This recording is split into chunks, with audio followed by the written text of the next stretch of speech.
कोल्हापुरातील विभागीय क्रीडा संकुलाच्या विकासासाठी आमदार अमल महाडिक आणि जिल्हाधिकारी डॉक्टर विजय राठोड यांच्या माध्यमातून जिल्हा नियोजन मंडळातून 195 कोटींचा निधी उपलब्ध होणार आहे। त्यांचं स्वागत आहे। पण यापूर्वी करोडो रुपयांचा भ्रष्टाचार करणाऱ्या क्रीडा संकुल विकासक आणि देखरेख करणाऱ्या कंपन्यांवर आधी गुन्हे दाखल करा। तसंच यापूर्वीच्या क्रीडा उपसंचालक आणि क्रीडा अधिकाऱ्यांची कसून चौकशी करावी, अशी मागणी लोककल्याण फाउंडेशनचे अध्यक्ष सुहास साळोखे यांनी केली आहे।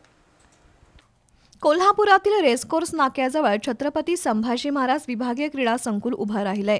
क्रीडा संकुलासाठी 24 कोटीचा निधी मंजूर झाला, त्यातील 17 कोटींचा निधी खर्च करण्यात आला, पण बहुतांश सर्व कामं अत्यंत निकृष्ट दर्जाची झाली आहेत। स्विमिंग टँकला पहिल्या दिवसापासून गळती आहे, सिंथेटिक ट्रॅक उभारलाच नाही, कबड्डी, खो खो, व्हॉलीबॉल मैदानांचा परिपूर्ण विकास झाला नाही, मैदानाभोवती संरक्षक भिंत नाही किंवा खेळाडूंना राहण्याची चांगली व्यवस्था नाही।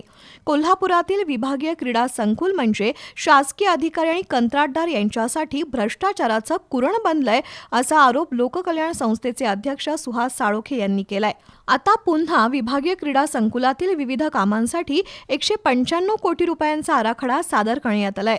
आमदार अमल महाडिक यांनी कोल्हापुरातील खेळाडूंसाठी हा आराखडा मंजूर करण्यासाठी प्रामाणिक प्रयत्न केलेत, परंतु यापूर्वीचा इतिहास पाहता अधिकारी आणि कंत्राटदारांकडून नव्या निधीतूनही भ्रष्टाचाराची शक्यता आहे। क्रीडा उपसंचालक सुहास पाटील यांनी आजवरच्या क्रीडा संकुलाच्या निधीचं ऑडिट झाले का याबाबत स्पष्ट केलेलं नाही। 17 कोटी 40 लाख रुपये खर्च झाल्याचं दाखवलंय, पण बहुतांशी कामं अपूर्ण आणि निकृष्ट दर्जाची आहेत। शिवाय उर्वरित 6 कोटी 60 लाख रुपये कुठं गेलेत हे स्पष्ट व्हावं, असं सुहास साळोखे यांनी आवाहन केलंय।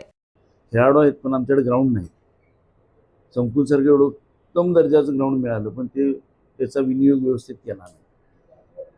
माझा 195 कोटीला विरोध नाही आहे, पण मागचं ऑडिट थर्ड पार्टी ऑडिट करून घ्या, स्ट्रक्चर ऑडिट करून घ्या, मागं ज्या अधिकाऱ्यांनी ह्यात भ्रष्टाचार केला नाही त्यांच्यावर कारवाई करा आणि जी रक्कम राहील त्याचे बोजे त्या अधिकाऱ्यांच्या घरावर नोंद करा। हा जनतेचा पैसा आहे, जनतेनं कर्जरूपी शासनाला दिलेला पैसा आणि ते पैसे शासन तुम्हाला देते।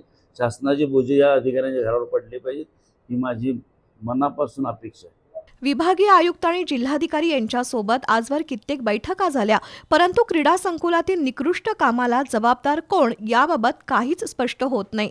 नेत्यांना अंधारात ठेवून निधी मंजूर करून घ्यायचा आणि त्या निधीवर डल्ला मारायचा हाच उद्योग अधिकाऱ्यांकडून सुरू आहे, असा आरोप करून सुहास साळोखे यांनी आजवरच्या कामाचं आधी ऑडिट करावं आणि भ्रष्टाचारी अधिकाऱ्यांवर जबाबदारी निश्चित करून त्यांच्याकडून पैसे वसूल करावेत, अशी मागणी केली आहे। शिवाय जोवर जुन्या कामाचं ऑडिट होत नाही तोवर कोणतंही नवं काम सुरू करू देणार नाही, असा इशारा देखील दिलाय।